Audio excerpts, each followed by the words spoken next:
কন্যার নাম দোয়া রেখে আলোচনায় এসেছিলেন বলিউডের দুই সুইট কাপল রণবীর সিং ও দীপিকা পাড়ুকোন। তবে মুসলিম ঘরানার নামের কারণে অনেকে নাখোশ হয়েছিলেন এই দম্পতির ওপর। এবার আবুধাবিতে দুজনে ধরা দিলেন ভিন্ন লুকে।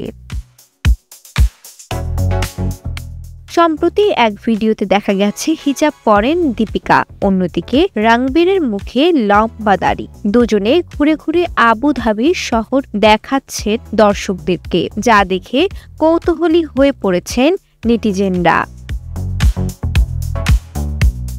পদ্মা সেতু, মেট্রো রেল এবং এলিভেটেড এক্সপ্রেসওয়ে নির্মাণের গর্বিত অংশীদার বসুন্ধরা সিমেন্ট।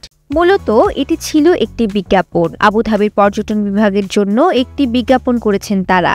মেয়ে হওয়ার পর এই প্রথম একসঙ্গে কাজ করলেন দুজন। দুবাইয়ের সংস্কৃতি ও ঐতিহ্যের কথা মাথায় রেখে পোশাকের ক্ষেত্রে হিজাব বেছে নেন দীপিকা।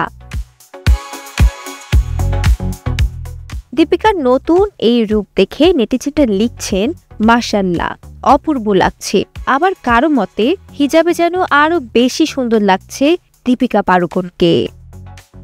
শ্রেয়া রায়, কালের কণ্ঠ।